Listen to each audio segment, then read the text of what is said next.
Big boss Malayalam season 6 ഇപ്പോഴിതാ അന്ത്യത്തിലേക്ക് കടക്കുമ്പോൾ ticket finale ടാസ്കുകളാണ് big boss ലൈവിൽ നടന്നുകൊണ്ടിരിക്കുന്നത്. മത്സരം ആവേശകരമായി മുന്നോട്ട് പോകുമ്പോൾ ആരായിരിക്കും ബിഗ് ബോസിന്റെ വിന്നർ എന്ന് പ്രെഡിക്റ്റ് ചെയ്യാൻ പറ്റാത്ത അവസ്ഥയാണ് നിലവിലുള്ളത്. ജിൻഡോയും ജാസ്മിനുമല്ലാതെ മറ്റൊരു കണ്ടസ്റ്റന്റ് പോലും നല്ല രീതിയിൽ ഗെയിം കളിക്കുന്നില്ല എന്നതാണ് വാസ്തവം.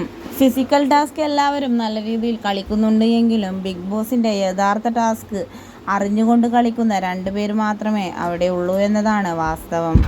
ജാസ്മിനും ജിൻഡോയുമാണത്. ഇവരിൽ ആരെങ്കിലും ഒരാളായിരിക്കും ബിഗ് ബോസിന്റെ വിന്നർ എന്നാണ് ഇപ്പോൾ പുറത്തുവരുന്ന റിപ്പോർട്ടുകൾ. ടിക്കറ്റ് ഫിനാലെ ടാസ്കിന്റെ ഭാഗമായിക്കൊണ്ട് സിജോയും ജാസ്മിനും 8ാമത്തെ ടാസ്കിനിടയിൽ മുട്ടൻ വഴക്കാണ് ഉണ്ടാകുന്നത്. സിജോയുടെ ബോർഡിൽ സീലടിക്കാനായി ചെന്ന ജാസ്മിനും സിജോയും തമ്മിലായിരുന്നു വഴക്കുണ്ടാകുന്നത്. ഇരുവരും വിട്ടുകൊടുക്കാത്ത രീതിയിൽ നല്ല രീതിയിൽ തന്നെയാണ് വഴക്കുണ്ടായത്. ഫ്രണ്ട്ഷിപ്പും ബോണ്ടും എല്ലാം മറന്നുകൊണ്ടാണ് എല്ലാവരും തന്നെ ടിക്കറ്റ് ഫിനാലെ നന്നായി തന്നെ മുന്നോട്ട് കൊണ്ടുപോകുന്നത്. ആരായിരിക്കും ടിക്കറ്റ് ഫിനാലയിൽ വിന്നറായിക്കൊണ്ട് ബിഗ് ബോസിന്റെ ഗ്രാൻഡ് ഫിനാലയിലേക്ക് ഡയറക്റ്റ് എൻട്രി ആവുക എന്ന് കണ്ടു തന്നെ അറിയണം.